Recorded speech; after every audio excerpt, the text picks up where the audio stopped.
tercatat sekurang-kurangnya ada 10 kali itu pertemuan Pak Jokowi presiden kita dengan Xi Jinping. Nah ini upetinya undang-undang Omnibus Law dalam bidang kesehatan. Omnibus bidang kesehatan ini memang paket sweetener untuk sebagai buat mancing Cina RRC lakukan investasi di Indonesia. Jadi dagingnya ini mau dikasih sama RRC. Dagingnya undang-undang kesehatan ini kemarin itu di Chengdu, ternyata ada yang dibawa yaitu undang-undang kesehatan yang baru. Undang-undang kesehatan baru itu membuka kesempatan buat RRC bangun 30 rumah sakit di seluruh Indonesia. Bahwa kita tidak boleh anti asing, jangan import bangunan rumah sakit. Nah Jokowi nggak punya nyali untuk bicara sama Xi Jinping. Nah ngomong begini aja, Jokowi nggak punya nyali sama Perdana Xi Jinping. Saya Menko-nya Jokowi, saya ganti nama laut Cina Selatan menjadi Laut Natuna Utara. Aku kan ngundang menteri-menterinya, ayo debat sama gue deh, buka-bukaan, tapi syaratnya di depan TV loh. Pak Luhut chicken out, mundur kan? Itu kan pola-pola kolonial. Ini lebih jahat waktu Inggris sama Cina. Yang ada tenaga kerja dari RC berapa aja masuk, ya itu berbahaya sekali. Sejauh dia bisa memberi harga murah dengan kualitas yang bagus, betul-betul bagus, why not? Kalau soal ikan, saya udah nggak mau lagi komentar karena it's going to be the biggest jokes in Indonesian development history. Akan jadi lelucon paling besar dalam sejarah pembangunan di Indonesia. Infrastruktur itu manfaatnya besar, hebat, pasti pertumbuhan ekonominya di atas 8%. Biayanya sekian Cina. Tiba-tiba biayanya melambung, waktunya udah mundur 2 tahun. Pejabatnya itu terima sogokan dari BUMN China.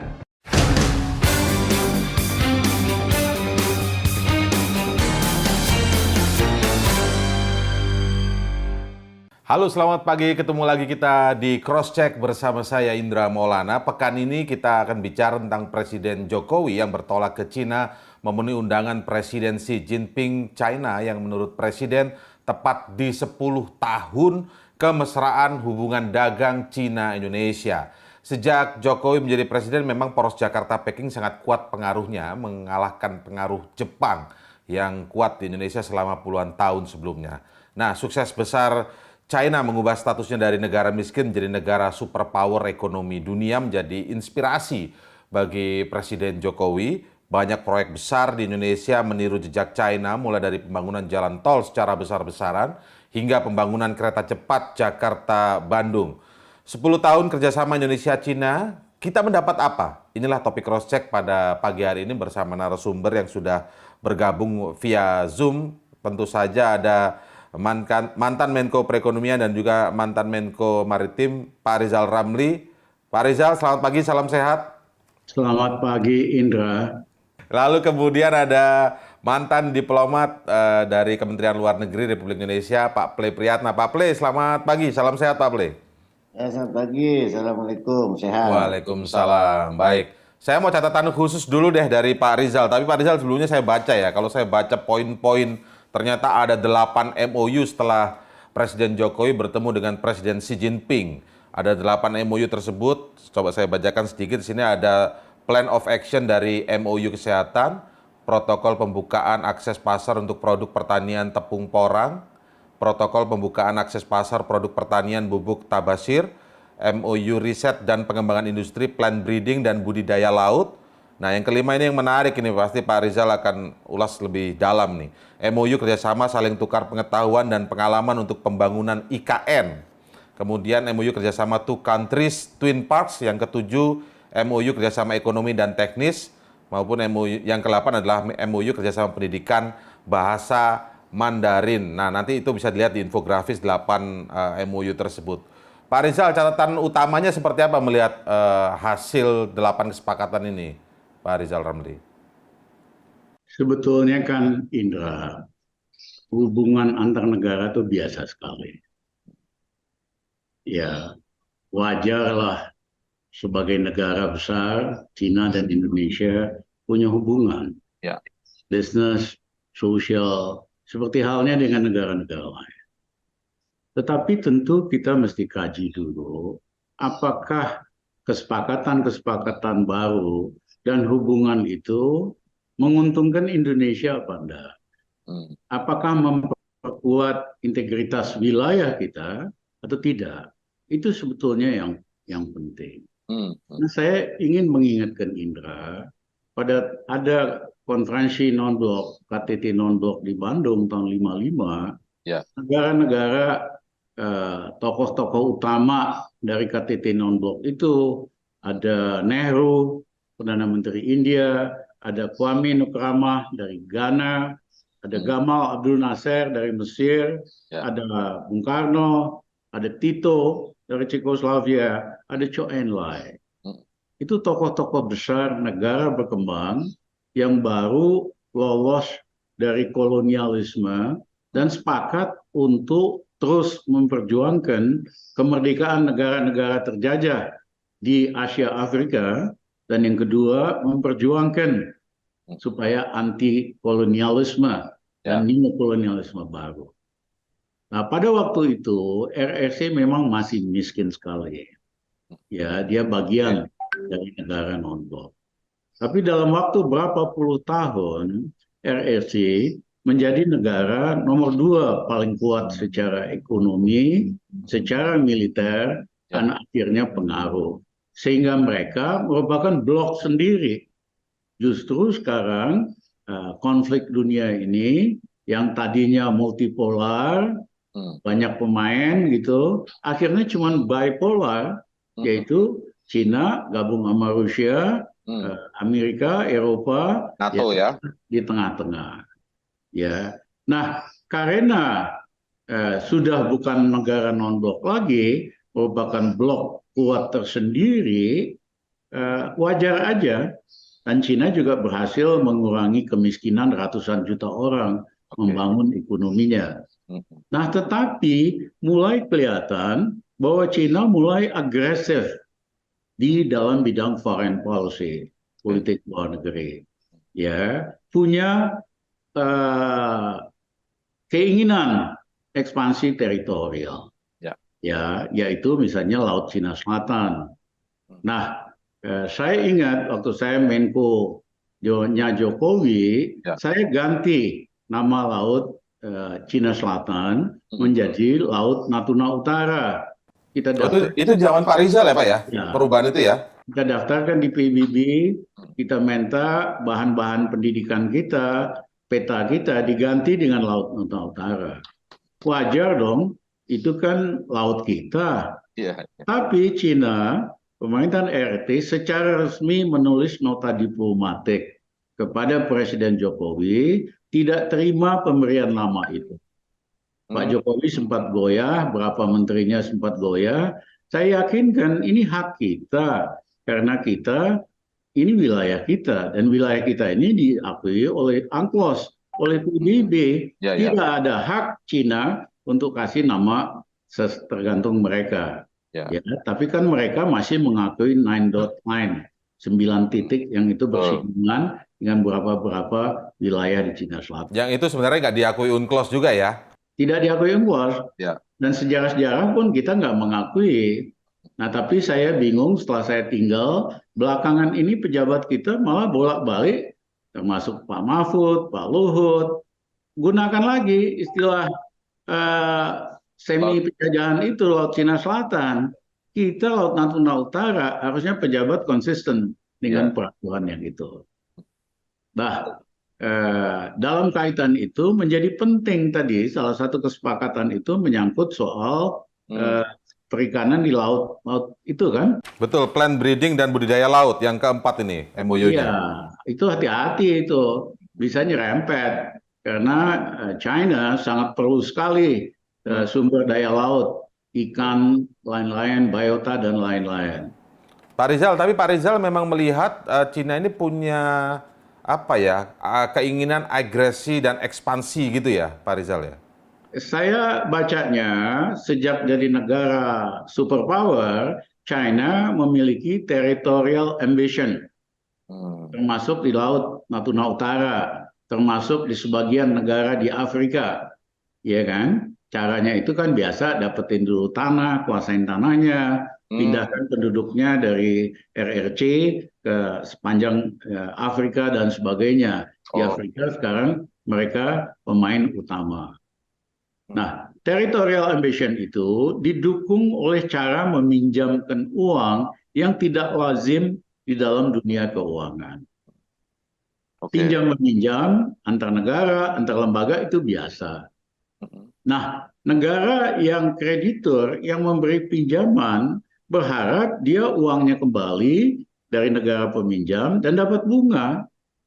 Sehingga mereka tidak mau memberi negara yang meminjam itu jumlah yang negaranya nggak akan mampu membayar. Tetapi RRC dengan sengaja menggunakan teknik lending to own. Apa itu, Pak? Kasih pinjam supaya memiliki asetnya atau menguasai asetnya. Misalnya sama Sri Lanka, dia kasih pinjaman bikin pelabuhan gede sekali, yang dari awal tahu bahwa ini nggak visible, nggak mungkin volume traffic shipping kontainer bisa segede itu. Akhirnya Sri Lanka nggak mampu bayar, akhirnya diubahlah kontrak konsesi pelabuhan yang Cina bisa naruh angkatan lautnya di situ. Dari tadinya hanya 90 tahun, kalau nggak salah tambah sampai 60 tahun. Pak Rizal, kalau boleh saya lompat sedikit, ini kan kalau saya langsung ke soal proyek kereta cepat itu bisa menjadi salah satu, apa tadi, tanda kutip sandera gitu, Pak. Kalau misalnya tidak mampu bayar, ada aset yang di ini, maksudnya begitu, Pak Rizal? Ya, tekniknya itu land to own, ya kan? Dia tahu proyek ini, walaupun Cina kan melakukan unfair business practice, karena dia awalnya dia bilang ini lebih murah dari Jepang punya. Ternyata dalam prakteknya naik terus kan, markup-nya makin besar, overcost-nya besar. Akhirnya kepemilikan sahamnya juga bergeser sama BUMN Cina. Jadi ini teknik-teknik yang disebutkan sebagai yuan, kamu meminjamkan dengan mengharapkan menguasai aset yang bersangkutan. Nah, dalam hal ini pemerintah Indonesia hanya dua kemungkinan, naif, nggak ngerti, atau memang bagian dari permainan 4 gulipat antara pejabat Indonesia dan pejabat Cina. Maksudnya gimana Pak Rizal? Bisa lebih clear, bagian dari 4 gulipat itu maksudnya kan dia kan ada di posisi. Ya misalnya kayak proyek kereta api cepat, yang melakukan feasibility di pihak China-nya, yang menjanjikan bakal sekian lama selesai, ya kan, biayanya sekian Cina. Tiba-tiba biayanya melambung, waktunya udah mundur 2 tahun. Harusnya pemain utamanya itu dikenakan sanksi dong. Ya kan, kamu sewa kontraktor, kamu bisa minta, harusnya 2 tahun yang lalu nggak jadi, ini mundur 2 tahun, kamu harus bayar penalti. Biaya, ya kan, kalau 10% naik wajarlah konstruksi. Ini naik besar sekali, yuk ya harus ikut tanggung jawab, kena penalti. Loh kok pemerintah Indonesia nggak punya nyali untuk memberikan sanksi administratif, ya finansial kepada partnernya di dalam kereta api cepat ini. Nah, apakah hubungan baik ini, ya kan, akhirnya dimanfaatkan untuk mendapatkan keuntungan sebesar-besarnya dari Indonesia? Saya khawatir itu yang terjadi. Apalagi dalam kasus kereta api cepat, ya bekas pejabatnya itu terima sogokan dari BUMN China. Nah, si BUMN China ini sudah menyogok juga satu negara lain, udah dipenjarain itu pejabat Cina-nya, tapi kasus negara lain bukan dalam kasus Indonesia. Pak Rizal, sebenarnya kan Pak Jokowi udah nggak ada, kita bukain semua lah, ini kita proses secara adil lah ya. Pak, kalau pengertian awam nih Pak ya, kalau misalnya taruhlah tadi ada niatan Cina sebenarnya mampu dianalisis dengan detail tadi oleh Pak Rizal. Tapi posisi pemerintah Indonesia ini kan seharusnya juga akhirnya sadar juga sebenarnya, tahu juga Pak kalau Cina niatnya pakai teknik land to arm tadi itu misalnya. Itu tidak tahu, tadi Pak Rizal bahasanya naif, ataukah menjadi bagian itu, ada kemungkinan di situ ya Pak Rizal ya? Misalnya Cina kan menawarkan dan sudah ditandatangani untuk membangun pelabuhan di Medan yang skalanya besar sekali. Oke. Saya lihat Dan ya. apa namanya nih volumenya pelabuhan itu besarnya dengan proyeksi trafficnya nggak nyambung. Artinya apa? Bakal nggak bisa bayar lagi ini karena dikasih loan gede kan. Nah, Cina seperti saya katakan, motifnya itu RRC tidak hanya bisnis tapi strategik.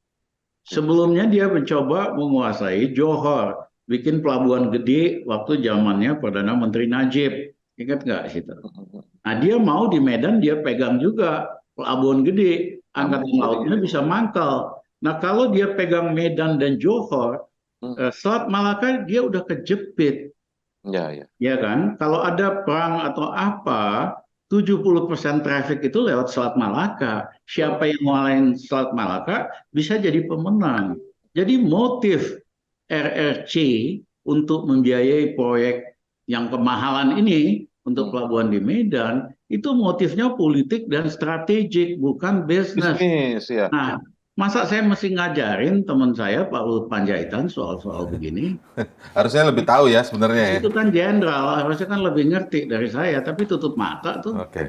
Jadi pinjaman gede segala macam tuh bukan soal buat Cina karena memang tujuannya bukan mencari keuntungan bisnis keuangannya ya Pak Rizal ya. Itu selain terjadi di Sri Lanka, terjadi juga di satu negara lagi,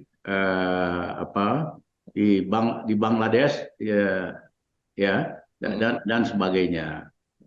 Jadi dia kan punya objektif strategik, perlu pelabuhan-pelabuhan. Dia Georgia lah pinjamannya, dan dia tahu ini negara-negara nggak mampu bayar, sehingga nanti bisa diperpanjang kayak kereta api. Harusnya cuma kontraknya berapa tahun, jadi sekian puluh tahun. Ya, ini lebih jahat waktu Inggris sama Cina. Hong Kong itu kan cuma 90 tahun. Ya kan? Nah, Cina terhadap negara-negara yang dia punya kepentingan strategis, dia mau konsesinya itu 200 tahun, 300 tahun. Itu penjajahan model baru. Oke. Yang harusnya kita harus lawan. Ini kalau kita melihat pernyataan dari Menteri Luar Negeri, ini kan yang dibahas kedua pemimpin itu adalah pembahasan utamanya adalah penguatan kerjasama ekonomi. Tapi simpan dulu ya Pak Rizal, simpan dulu. Saya ingin tahu pendapat dari Pak Ple Piratnya secara hubungan diplomatik atau hubungan secara internasional begitu ya. Pak Ple sangat berpengalaman di sini. Bagaimana Pak Ple melihat pertemuan antara Presiden Jokowi dengan Presiden Xi Jinping, kalau ada 8 MOU tadi, dari sisi hubungan antara kedua negara, dalam konteks kita garis bawah ini secara ekonomi ya, itu kira-kira akan sebagian besar membawa keuntungan bagi Indonesia juga atau bagaimana Pak Ple pendapatnya? Tercatat sekurang-kurangnya, ada 10 kali itu pertemuan Pak Jokowi, Presiden kita, dengan Xi Jinping. Ini mini summit yang selalu dilakukan baik bilateral maupun lewat ASEAN, lewat APEC, lewat sideline pertemuan G20, selalu ada. Nah, ini menunjukkan adanya kontak diplomatik yang intens dan terbukanya kedua hubungan yang demikian, menurut saya demikian maju. Ya, maju dalam arti ada 10, paling tidak 8 plus sekian MOU yang tertanam dan Cina menjadi mitra strategis kita yang besar itu. Dari sekian banyak, tampaknya ada dua sisi. Memang secara ekonomi Cina begitu berpengaruh, tidak hanya di regional ya, di dunia, di secara global. Di sini juga aspek munculnya Cina sebagai kekuatan ekonomi dunia. Ini yang harus menjadi faktual yang tidak hanya kita yang khawatir, tapi hanya kita yang tergantung. Bagaimana Amerika melihat Cina gitu, itu pun berubah. Nah, di sini juga bagaimana Indonesia berhubungan dengan Cina. Saya mendengar ada data bahwa setiap 0% konstruksi pertumbuhan ekonomi di Cina aja berpengaruh kepada Indonesia naik turun konstruksinya, pertumbuhannya turun sekian persen. Jadi demikian juga dengan investasi. Investasi mungkin kata ajaib yang sekarang ini seolah-olah kalau sudah investasi semuanya harus bentuknya uang dan masuk banjir entah kemana. Tapi kita lihat misalnya Cina sampai saat ini itu menduduki di posisi kedua terbesar ya, tetap di bawah Singapura. Dan kalau kita lihat datanya saya lupa 10, sekian miliar, setengah miliar dolar itu masih Singapura. Nah, Cina hanya setengahnya, berarti sekitar 5.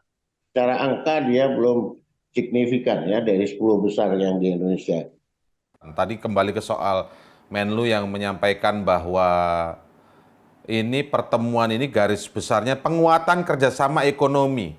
Sebenarnya kalau dari seluruh kritik Pak Rizal tadi, tapi masih tidak kemungkinan ada poin-poin ke depan memang ini bisa membawa keuntungan atau kerjasama yang menguatkan ekonomi Indonesia kira-kira, Pak Rizal. Sebetulnya Indra, Jokowi ini kan setahun lagi. Kok sok cawe-cawe mau memperkuat hubungan sama Cina ke depan? Ya kan? Yang bener aja loh. Ya kan? Ya. Ya, Mas. Jadi Sebentar Pak Pele, lanjut aja Pak Rizal dulu. Pak Rizal dulu silakan Pak. iya kan dia setahun lagi cuma jadi presiden. Kok cawe-cawe mau memperkuat hubungan lagi seolah-olah mau kuasa terus. Ya kan? Nah, yang kedua, seperti saya katakan tadi, kita harus berhubungan dengan semua negara. Tapi from equal basis, dari basis yang sama. Jangan basis antara subordinasi bawahan dengan atasan. Ya kan? Harus yang sama. Nah, dalam konteks itu, ada hal-hal penting dengan kaitan hubungan bisnis sama Cina. Satu, memang dulu defisit, sekarang udah surplus. Tapi kebanyakan gara-gara komoditi doang. Kalau dikurangi komoditi, manufaktur, industri, ya kita defisit. Nah, kalau hanya dari komoditas, dari barang tambang, itu kan tinggal ngegali doang gitu. Ya kan? Dan banyak dari transaksi yang terjadi, saya nggak mau go into detail, itu nggak masuk sistem keuangan Indonesia. Akhirnya dibeli oleh Cina dengan harga murah, nikel mentah misalnya diproses di situ, mereka yang dapat nilai tambahnya, ya kan? Jadi walaupun kelihatannya volume perdagangan gede, yang masuk ke dalam sistem keuangan kita relatif kecil. Oke. Nah, yang kedua yang paling sensitif menyangkut soal tenaga kerja. Belum pernah dalam sejarah investasi dan hubungan dagang Indonesia ada negara yang ngirimin penduduknya banyak banget ke Indonesia untuk jadi pekerja, untuk jadi mulai kasar maupun staf ke Indonesia.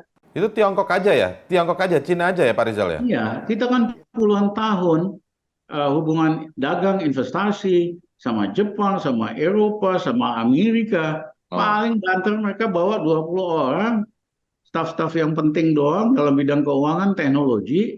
Sisanya semuanya orang Indonesia, engineer-nya, plan manager. Tapi Pak Rizal ini memang cuma terjadi di zaman pemerintahan Jokowi atau memang sebelumnya Cina memang seringkali mengirim tenaga kerja begitu banyaknya? Oh, nggak berani. Zaman-zaman sebelumnya mah nggak berani, ya kan? Ini kan karena kelemahan pemerintahan Jokowi, ya kan, terlalu bersemangat untuk narik investasi dari Cina, ya. Nah, memang ada negara lain kasus kayak begini. Misalnya waktu zaman Pak Najib di Malaysia juga gitu. Banyak pegawai orang dari RRC yang beli aset, beli real estate, ya kan, kerja nggak dibatasin. Tapi begitu Pak Najib tidak berkuasa lagi digantikan oleh Mahathir, Mahathir hentikan, dia negosiasi dengan Xi Jinping, maksimum tenaga China dari RRC itu hanya 5% dari total tenaga kerja yang boleh ke Malaysia. Yang kedua, real estate di Johor itu ada sejenis BSD besar sekali, kota baru, ya kan? Ya, Tadi ya. boleh dibeli oleh warga negara RRC, Mahathir bilang nggak boleh. Yang boleh beli warga negara Malaysia. Apakah Melayu atau Oh, pribumi. Jadi kamu, Indra, lihat, ya, pemimpin yang tangguh, pemimpin yang memperjuangkan hak rakyatnya, nggak mau dong dibanjarin oleh ratusan ribu jutaan tenaga kerja dari China. Terus rakyat kita yang masih nganggur mau ngapain? As simple as that. Nah, Jokowi nggak punya nyali untuk bicara sama Xi Jinping. Mohon maaf Pak Xi Jinping, tolong dibatasin hanya 3% tenaga kerja dari China. Buat kepentingan kita berdua, supaya tidak ada keresahan konflik sosial di Indonesia. Supaya tenaga RRC juga welcome. Ya, nah ngomong begini aja, Jokowi nggak punya nyali sama Perdana Xi Jinping. Pak Najib berani ngomong, Pak Mahathir berani. Jadi memang bukan kelasnya buat berurusan dengan negara-negara besar. Tapi mungkin Pak Rizal alasannya mungkin begini, kalau saya melihat sih apakah itu lebih kepada prioritas yang didaftarkan oleh Pak Jokowi ya sebagai presiden. Yang penting investasi dari Tiongkok itu masuk dulu banyak. Sehingga tidak berpikir mungkin secara komprehensif dampaknya seperti apa, misalnya seperti ada strategi lend to arm tadi, kemudian tenaga kerja yang masuk. Yang penting duitnya dari Tiongkok itu banyak masuk, sehingga terjadi pertumbuhan yang baik di tanah air begitu Pak. Belum kita ngomong soal IKN ya. Mau Tapi Indra, boleh, saya mohon maaf. Itu kan pola-pola kolonial, neokolonial. Kita nggak penting deh. Yang Baik. penting kolonial masuk, investasi di segala macam perkebunan waktu itu, ya tenaga kerja kita cuma jadi kulit doang gitu.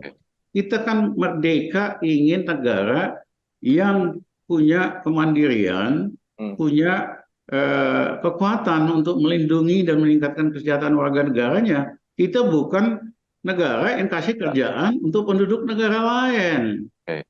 Baik. Amerika aja negara superpower nggak mau tuh terima imigrasi dari mana aja, kan dibatasin supaya buat melindungi. Utamakan dalam negeri.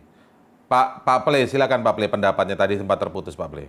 Jadi maaf tadi yang saya terima, investasi itu sumbangannya cukup besar memang. Pakai 32% secara keseluruhan pada GDP ya, pada Ya, itu dia. GDP-nya. Tapi jujur kita juga harus tahu konteks lain bahwa ada performa biaya logistik kita itu meningkat mahal sampai 23,5% untuk dari GDP juga. Jadi kalau hitungan modal yang masuk dan ongkos yang keluar secara ringkas ya, ada sisa 10% cuman.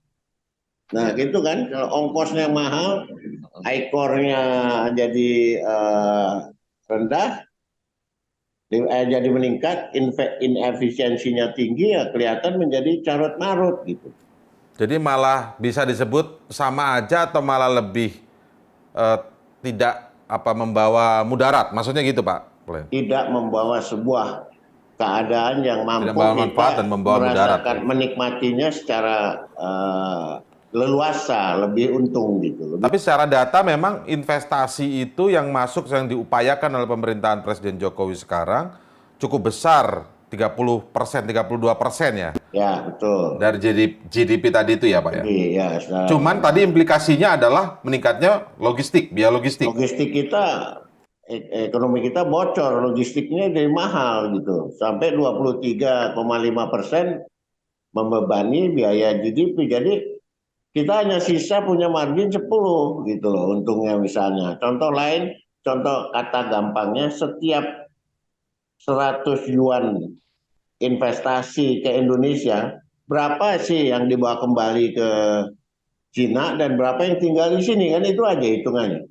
Jadi kita hitungan-hitungan sederhananya seperti itu, bagaimana ini memberi lapangan pekerjaan, memberi ke peningkatan ekonomi, segala hal, tapi juga simple. Berapa yang dibawa kembali ke sana, jadi harus kontrol itu harus kuat.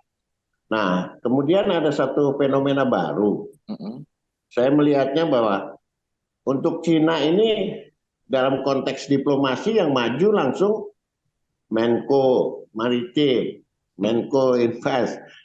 Pak Bahlil, BKPM dan segala macam. Nah, di sisi lain peran Kementerian Luar Negeri dalam konteks ini agak terasa terlihat terpinggirkan. Tapi Pak Ple, kalau memang sekali lagi saya coba melihatnya dari sisi jangan-jangan memang diprioritaskan di seperti ini sehingga jalannya seperti yang diulas oleh Pak Ple maupun Pak Rizal gitu. Maksudnya gini, sengaja prioritasnya sekarang bukan sengaja menggeser atau meniadakan peran Menlu, tetapi memang diplomasinya lebih kepada diplomasi mencari investasi gitu, mencari investor gitu. Sehingga yang ke depan kalau kita lihat seringkali kita lihat Pak Bahlil, di situ juga pasti ada Pak Luhut sebagai Menko Marifest gitu kan.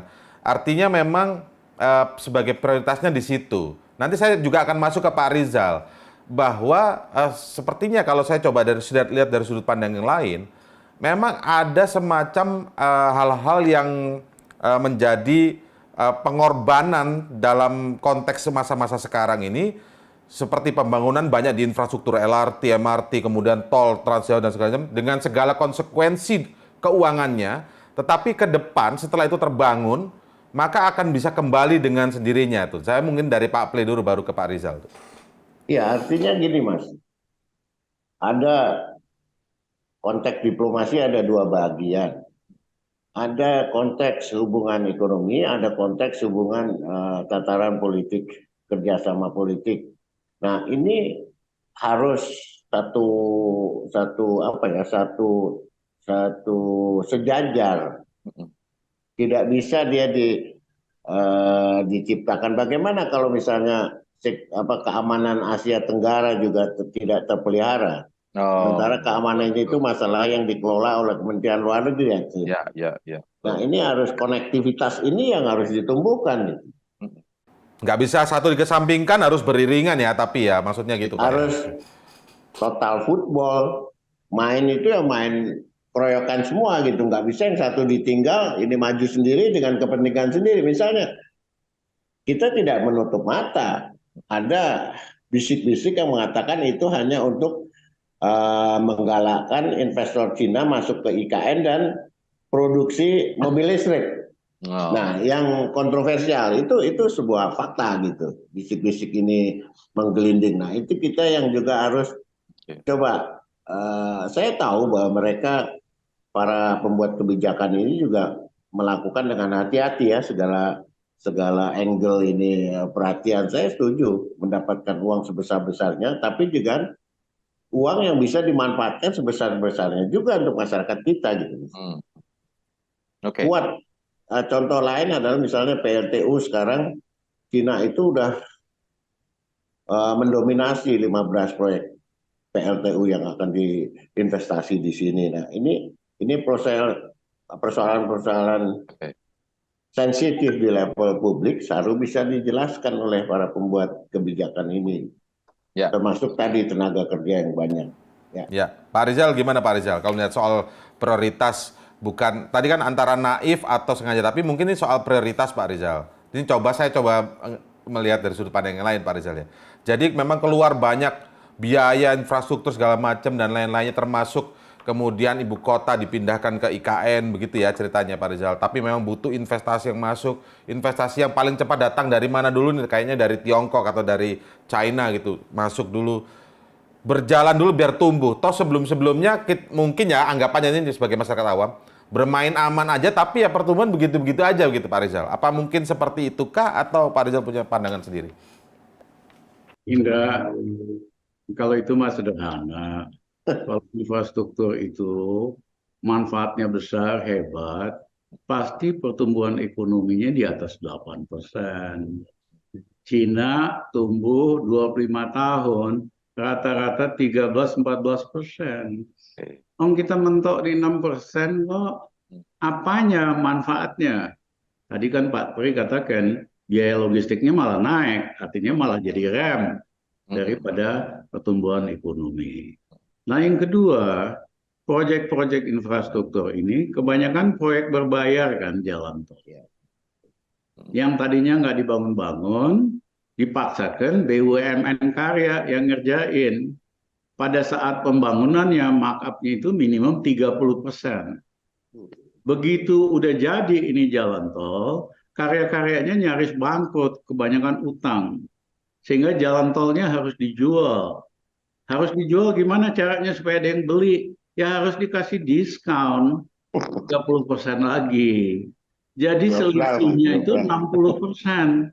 Siapa yang nanggung 60% ini? Rakyat lewat APBN, makanya disuntik lewat APBN, BUMN karya. Jadi mohon maaf, kita jangan terlalu naif. Kalau memang betul hebat nih infrastruktur rencananya, pasti pertumbuhan ekonomi 7% aja kecapai. Iya.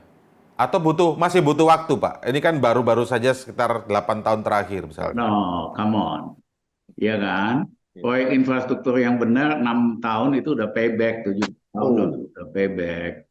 Iya kan? Udahlah kalau debat ini panggil yang paling hebat di pemerintah suruh debat sama gue gitu loh. Iya kan? Nah, yang kedua, waktu pertemuan kemarin itu di Chengdu, saya tertarik, ternyata ada yang dibawa, yaitu Undang-Undang Kesehatan yang baru. Undang-Undang Kesehatan baru itu membuka kesempatan buat RRC bangun 30 rumah sakit di seluruh Indonesia. Itu yang sempat ditolak ya sebenarnya ya oleh ID dan lain-lainnya itu ya? Ya kan, rumah sakitnya aja yang nentuin, bawa obatnya juga, dan sebagainya. Nah, padahal sektor kesehatan ini sektor yang bagus sekali, bisa jadi potensi buat Indonesia meraih sesuatu. Seperti lihatlah Singapura, pendapatan dari bisnis kesehatan kan besar. Korea, ya, Thailand, bisnis kesehatan dari seluruh dunia datang ke Thailand sama Korea. Kita juga harus, tapi harus dibenahi sistemnya, saya setuju. Tapi membenahi sistem itu bukan membawa rumah sakit Cina 30 biji ke sini gitu loh. Itu lain lagi tuh. Iya kan? Iya, iya. Itu kalau mau membersihkan rumah tapi dibakar rumahnya gitu ya maksudnya? Iya. Ini loh sebetulnya dagingnya Undang-Undang Kesehatan ini. Maksudnya terungkap menurut Pak Rizal ya? Iya dong. Jadi dagingnya Undang-Undang Kesehatan itu terungkap ketika sekarang Presiden menuju ke Cina itu, Pak ya? Ke Chengdu, Cina ini ketemu Xi Jinping, nawarkan kerjasama di bidang kesehatan. Memang ide banyak tentu nggak beres lah. Rumah sakit kita, dokter kita, kelemahan soal kualitas. Ya, bisa diperbaiki kok, ada caranya memperbaiki sehingga dunia kesehatan itu satu bisa mengurangi biaya kesehatan rakyat. Yang kedua bisa jadi sumber pendapatan bagi dokter rumah sakit Indonesia seperti Singapura, seperti Thailand, seperti Korea. Gede sekali mereka dapat dari bisnis kesehatan. Tetapi kok ini mau dikasihkan sama RRC karena mereka punya rencana mau bangun rumah sakit di 30 kota. Bahwa dokternya nggak mau dia ada ID yang meloloskan, mereka sendiri yang atur dan sebagainya dan sebagainya. Jadi dagingnya ini mau dikasih sama RRC, dagingnya Undang-Undang Kesehatan ini, yang remeh-remehnya buat dokter di Pak Rizal, Indonesia. boleh saya konstruksikan sederhana biar yang nonton secara awam ini jadi paham. Kan sebelumnya kan kalau ini ngomongin Undang-Undang Kesehatan, karena memang ada di dalam MOU ya, MOU pertemuan Presiden Jokowi dengan Presiden Xi Jinping kemarin di Tiongkok. Kan sebelumnya kan soal Undang-Undang Kesehatan ini banyak penolakan-penolakan dari para dokter dan lain sebagainya. Tetapi kalau narasi yang dibangun dari pemerintah dalam hal ini mungkin Kementerian Kesehatan, bahwa sekarang itu banyak sekali hal-hal yang menjadi didominasi oleh lembaga yang namanya Ikatan Dokter ataupun dan lain-lain gitu kan. Bahkan ada semacam kayak senioritas dan lain-lain. Itu terbangun cerita narasinya seperti itu, Pak. Dan ada pengakuan-pengakuan memang. Nah ini sebenarnya kan sistem yang juga mungkin sebagian besar masyarakat sepakat untuk dikoreksi. Tapi ketika sepakat dikoreksi, tapi jangan lupa di seluruh dunia yang menentukan standar itu Asosiasi Profesi Kedokteran. Oke, di Indonesia ada namanya IDI salah satunya kan gitu ya. Nah, tapi ketika ini kemudian sudah disahkan undang-undang ini, artinya kan dokter dan rumah sakit dari manapun bisa ada di Indonesia, begitu maksudnya Pak Rizal kan ya. Tapi yang sekarang Pak Rizal menggarisbawahi menyoroti kok ini dibawa ke Cina gitu kan maksudnya Pak Rizal ya? Ya, saya sih memang dari awal udah tahu memang undang-undang ini buat jadi sweetener untuk investasi Cina dalam bidang kesehatan. Hmm. Cuman dibungkusnya canggih. Menteri Kesehatannya Budi itu kan teman saya. Dia ngomong istilahnya barang jelek aja bisa bagus karena ngomongnya canggih gitu loh. Hmm. Eh, Berarti secara sederhana dan pikiran awam itu apakah nanti akan tergambar juga seperti kondisi banyak tenaga kerja di Cina yang datang ke Indonesia, ini termasuk banyak Ya, dokter-dokter di tenaga Cina yang datang ke dokter, Indonesia? tenaga paramedik, nurse nanti, ya kan, semuanya kan itu satu paket. Ya, karena Jokowi tidak punya nyali untuk membatasi pekerja warga negara RRC ke Indonesia. Satu-satunya presiden yang nggak punya nyali di seluruh dunia ini presiden Amerika, Eropa. Kalau terhadap imigran kan kenceng. Karena kalau dia bebaskan imigran masuk, rakyatnya nggak ada kerjaan. Dia kasih izin imigran, tapi yang highly educated, yang kaya atau apa, nggak sembarangan. Ya, jadi ini paket omnibus bidang Kesehatan. kesehatan ini memang paket sweetener untuk sebagai buat mancing Cina RRC lakukan investasi di Indonesia. Nah, banyak hal-hal yang aneh, Indra. Saya mau mention satu hal aja. Oke. Berapa tahun yang lalu, kalau nggak salah lupa, saya 6-7 tahun yang lalu, RRC memberikan bank pembangunan RRC memberikan pinjaman 5 miliar dolar kepada 3 bank BUMN. Itu biasa aja. Kita juga dulu bank kita minjem dari Eropa, dari mana, ya kan? Tetapi dalam kasus Cina ini dia selalu doyan menabrak aturan.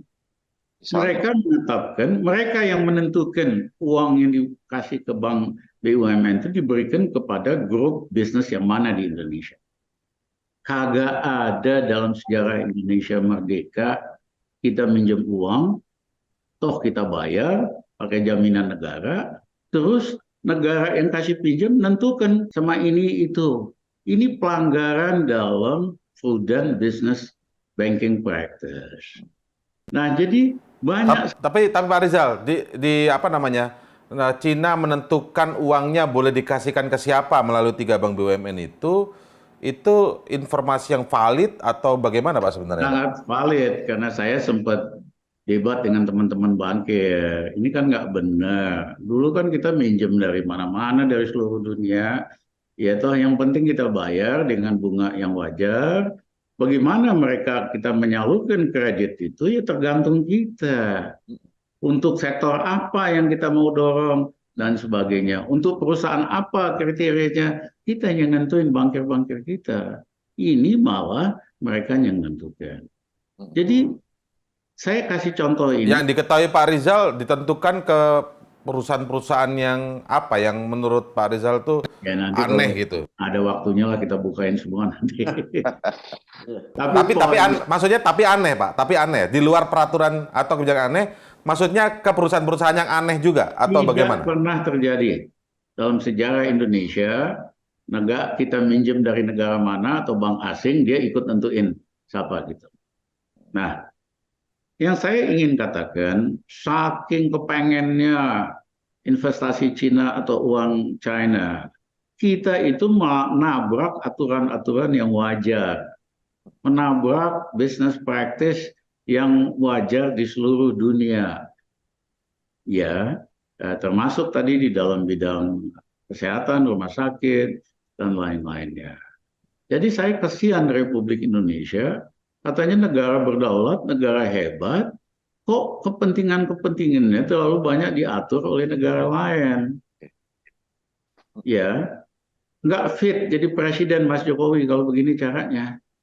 Pak Rizal, konteks menentukan pinjaman Cina dan ini Pak Rizal terbuka untuk apa namanya untuk perdebatan Pak Rizal ya. Silahkan, aku kan ngundang menteri-menterinya, ayo debat sama gue deh buka-bukaan, tapi syaratnya di depan TV loh. Maksudnya terbuka di akses umum ya, di akses publik. Ya, jangan berdua. Sudah pernah Pak, sudah pernah. Ya dulu kan ada yang mau aturin debat, saya sama Pak Luhut nantang Rizal Ramli mau debat. Ada yang mau atur, TV-TV 9 biji mau sponsorin. asal terbuka. Saya juga nggak apa-apa Pak Luhut, jangan Pak Luhut sendiri. Kesian kalau kalah debat sama saya, ajak Sri Mulyani sekalian. Di situ berdua, saya sendiri. Yang penting jamnya sama. Kalau di situ 1 jam berdua, saya 1 jam sendiri. Oke. Ya, kita buka-bukaanlah data-data apa, iya kan? Tapi akhirnya kan Pak Luhut chicken out, mundur kan? Itu Oke. ada semua di sosial media. Nanti ini misalnya kalau apa kita sudah terpublikasi ya kita lihat respon dari pihak yang lain begitu ya Pak Rizal ya seperti apa karena banyak hal-hal yang memang ini perlu untuk diklarifikasi dan dikonfirmasi oleh pihak lain. Supaya kita Sebenarnya kita ini supaya tidak mengulangi berbagai kesalahan lagi setelah pos Jokowi, gitu loh. Baik. ini sebelumnya kami akan sampaikan juga ke publik bahwa sebenarnya dalam hari ini, diskusi hari ini kami mengundang dari KSP bidang ekonomi ya, ke kantor staf kepresidenan bidang ekonomi, tapi sepertinya berhalangan tidak bisa bergabung dalam diskusi. Sayangnya begitu ya, sayangnya. Nah sekarang kembali ke Pak Ple sekarang. Kalau Pak Ple melihat ketika begini situasi dan kondisinya seperti mungkin dalam paparan Pak Rizal, apakah Pak Ple itu melihat, oh betul setuju benar dengan apa yang dipaparkan Pak Rizal tadi, atau sebenarnya masih ada catatan-catatan perbaikan yang sebenarnya bisa diambil dari tetap menjaga hubungan dengan Tiongkok ini dalam konsep yang sekarang ya, bukan konsepnya yang nanti lebih diperbarui dan lain sebagainya. Masuknya elemen asing dalam konteks domestik itu sejauh dia bisa memberi harga murah dengan kualitas yang bagus, betul-betul bagus, why not? Kan itu. Untuk konsumen kan gitu. Harga murah, kualitas bagus. Masa bodoh tuh, dari mana asalnya ya kan tuh barang. Nah, cuman mampukah kita mengendalikan itu? Nanti kalau udah misalnya kita bisa atur semuanya bahwa kita jangan seperti bermental impor rumah sakit gitu. Jangan impor bangunan rumah sakit, jangan impor dokter, jangan impor industri farmasinya, jangan impor obat-obat, tapi bagaimana kita bisa ikut sharing di situ misalnya. Obat-obatan yang harus berasal dari kita, berapa alat, berapa local content-nya, berapa ini segala macam. Nah, itu yang mungkin bisa dinegosiasikan di belakangnya gitu yang mengatur. Tapi intinya bahwa semuanya harus memberi maslahat yang kemaslahatan yang tinggi bagi umat kita gitu loh, bagi masyarakat kita. Bahwa kita tidak boleh anti asing tapi juga tidak boleh begitu saja menutup asing masuk ke sektor yang bisa meningkatkan tadi. Ya. Kalau semakin baik, semakin murah, kenapa tidak? Sebagai catatan penutup, Pak Ple kemudian Pak Rizal, saya coba membaca dari apa yang disampaikan oleh Pak Luhut begitu ya.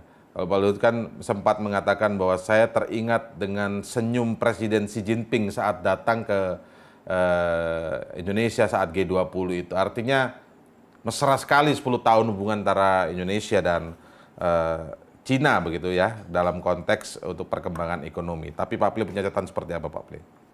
Ya, jadi menurut saya di sini ada 3 sektor. Hubungan di tingkat G2G, pemerintah dengan pemerintah, pemerintah ada business to business, kelompok bisnis dengan bisnis, dan P2P, masyarakat dengan masyarakat. Ini bagaimana connectivity-nya? Apakah yang G2B2P ini menguntungkan P-nya, menguntungkan masyarakatnya gitu. Misalnya mudah mendapat beasiswa sekolah di Cina, diberikan segala fasilitas yang besar. Contoh lain bagaimana misalnya pemerintah ini sebagai regulator mengatur bisnis agar masyarakat kita tidak dibodohi, tidak ditipu dalam berbisnis dengan Cina. Nah itu yang seperti itu yang harus dikelola. Ada 3 elemen itu BP itu government, business and people, private itu nih di sini yang harus konektivitas ini yang mampu harus kita kelola oleh orang itu agar semuanya itu bisa meningkat bareng gitu. Ya. Jangan hanya G2G-nya yang baik, sementara P2P-nya tidak jelas gitu dan rusak. Contoh banyak penipuan yang dilakukan oleh fraud yang dilakukan oleh warga masyarakat Cina atau Tionghoa itu baik dari di Indonesia mau di tempat lain gitu yang skim kartu kredit atau hal yang lain. Jadi ini harus kontrolnya harus di semua level itu tadi, level government, level bisnisnya, level people-nya. Nah, kalau tiga itu bisa dikelola secara baik, tentunya ini memang mendorong, itulah artinya sebuah diplomasi ke dalam meningkatkan hubungan yang bermanfaat di tiga level ini gitu, Mas. Oke, baik. Saya ke Pak Rizal Ramli sekarang. Pak Rizal, ini lagi-lagi yang salah satu yang sebagai catatan penutup, Pak, tapi lagi-lagi yang dibawa adalah soal investasi IKN. Selain kemarin kita mengulasnya di saat Presiden datang ke Singapura, sekarang kan ke Tiongkok di depan Presiden Xi Jinping juga bicara soal IKN. Bagaimana catatan Pak Rizal Ramli? Indra, kalau soal IKN, saya udah nggak mau lagi komentar karena it's going to be the biggest jokes in Indonesian development history. Akan jadi lelucon paling besar dalam sejarah pembangunan di Indonesia. Lebih gede leluconnya daripada kereta api cepat. Ya, nah kalau Termasuk yang Pelabuhan Medan itu, Pak, berarti ya? Pelabuhan Medan, saya kasih contoh tadi, ya kan, untung belum jalan lah. Kalau udah jalan itu bisa babak belur gitu. Nah, yang ketiga, mereka bikin aturan-aturan sendiri yang tidak lazim di dalam pinjam meminjam. Misalnya tadi meminjamkan 5 miliar dolar ke 3 bank BUMN, tapi mereka yang menentukan siapa kelompok bisnis dalam negeri yang harus terima pinjaman. Itu nggak pernah terjadi dalam sejarah. Yang terakhir adalah soal tenaga kerja. Kok kita lemah sekali, kok nggak mampu melindungi tenaga kerja Indonesia supaya dapat pekerjaan. Ya, yang ada tenaga kerja dari RC berapa aja masuk. Ya, itu berbahaya sekali. Nah, harusnya Jokowi seberani Mahathir ngomong aja sama Xi Jinping. Mohon Pak Xi Jinping 3% aja deh. Ya, tenaga kerja Cina. Karena rakyat kita juga pengen kerja supaya nggak jadi masalah sosial. Investasi Cina juga aman-aman aja. Tapi Jokowi nggak punya nyali. Nah, kemudian terakhir rumah sakit. Yang ini jadi sweetener. Ya, buat hadiah lah. Ingat nggak zaman penjajahan dulu? Kalau mau datang ke negara yang kuasanya, kita kan mesti kasih upeti raja-raja dulu. Ingat nggak? Jadi ini upeti, Pak Rizal. Jadi undang-undang ini upeti buat Cina maksudnya. Misalnya dulu kerajaan Sriwijaya kan gede atau Majapahit, raja-raja kecil dari seluruh Asia Tenggara kalau mau ketemu ya bawa upeti. Iya kan? Nah, ini upetinya undang-undang Omnibus Law dalam bidang kesehatan supaya RRC bisa bangun 30 rumah sakit di Cina. Saya sedih banget. Aku ini nasionalis. Ada teman aku ngaku jenderal, ngaku nasionalis, tapi kebijakannya kagak nasionalis sama sekali. Ya, nah ini kita perlu bahas sebelum Jokowi berakhir supaya kita lakukan koreksi sesudah ini. Kelemahan-kelemahan ini kita perbaiki. Karena kita harus berhubungan dengan semua negara, termasuk China. Tapi win-win, sama-sama saling menghormati, bukan subservient. Iya kan, dengan menyerahkan upeti untuk segala macam hubungan. Terima kasih. Oke, baik. Kalau lihat yang kerjasama MOU ke-8 ini kan disebutkan MOU kerjasama pendidikan bahasa Mandarin. Kalau ini umum lah ya, pendidikan Pak ya. Bukan terkait untuk supaya semua bisa Mandarin akhirnya. Oke, baik. Ini semoga menjadi catatan kritis kita. Artinya ini sifatnya adalah diskusi untuk membangun apa yang dilakukan pemerintah dan juga tetap bisa dikritisi sebagai negara demokrasi dan juga membuka wawasan bagi kita semua tentu saja. Terima kasih Pak Rizal Ramli, Pak Pley Priyatna atas waktunya di Cross Check di akhir pekan kali ini. Terima kasih. Assalamualaikum. Selamat siang. Sampai jumpa. Sehat selalu, Pak. Baik, itu tadi diskusi kita kali ini di akhir pekan dalam Cross Check tentu saja. Saksikan terus Cross Check di kanal YouTube medcom.id maupun kanal YouTube Metro TV setiap hari Minggu pukul 10 pagi waktu Indonesia Barat. Sampai jumpa.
Keketuaan Indonesia di ASEAN secara resmi dimulai sejak 1 Januari 2023 dan akan berakhir pada 31 Desember 2023. Dalam mengemban tugas ini, Indonesia telah memilih tema besar yaitu ASEAN Matters Epicentrum of Growth. Salah satu elemen tema tersebut yaitu Epicentrum of Growth dapat dimaknai sebagai upaya Indonesia untuk mendorong, memperkuat, bahkan memperbesar porsi ASEAN sebagai pusat pertumbuhan ekonomi yang berpotensi tumbuh lebih tinggi dari pertumbuhan ekonomi dunia di masa mendatang. Berdasarkan data dan fakta, pemulihan ekonomi pasca pandemi negara-negara anggota ASEAN termasuk yang tercepat dibandingkan kawasan lainnya. Tentu hal ini perlu didorong untuk menjadi pemulihan kawasan yang inklusif dan berkelanjutan melalui berbagai program prioritas serta langkah strategis dan kolektif yang signifikan. Oleh karena itu, untuk membahas prioritas ASEAN di bawah keketuaan Indonesia selama 2023, maka diperlukan dialog antara akademisi, praktisi, lembaga think tank, serta pejabat pemerintah.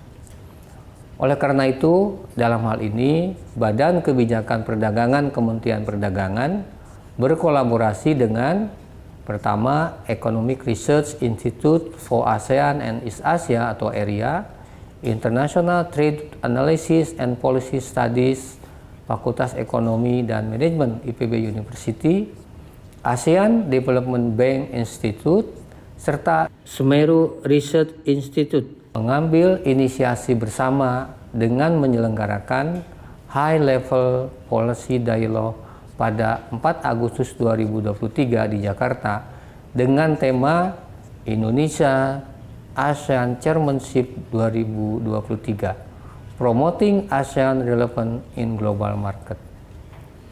Tujuannya adalah salah satunya untuk merumuskan rekomendasi kebijakan sebagai tindak lanjut untuk mengoptimalkan manfaat dari setiap agenda yang dilakukan dalam keketuaan Indonesia di ASEAN selama tahun 2023. Selain itu, juga untuk mensosialisasikan isu-isu dalam prioritas keketuaan Indonesia di ASEAN 2023 kepada publik, utamanya para pemangku kepentingan di bidang ekonomi dan perdagangan.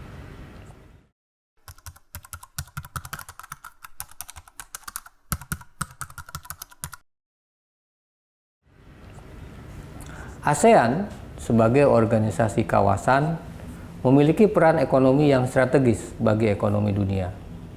Pada tahun 2022, total PDB ASEAN tercatat mencapai 3,6 triliun US dollar. Kontribusi ekspor ASEAN ke dunia juga tercatat lebih dari 8% dari total ekspor dunia dengan nilai mencapai 2,1 triliun US dollar. Selain itu, meningkatnya demografi penduduk muda, meningkatnya kelas pendapatan menengah, dan meluasnya penggunaan teknologi digital di ASEAN juga semakin membuat ASEAN menarik di mata masyarakat dunia. Dengan perannya yang strategis ini, maka mempromosikan relevansi ASEAN di pasar global menjadi sangat penting.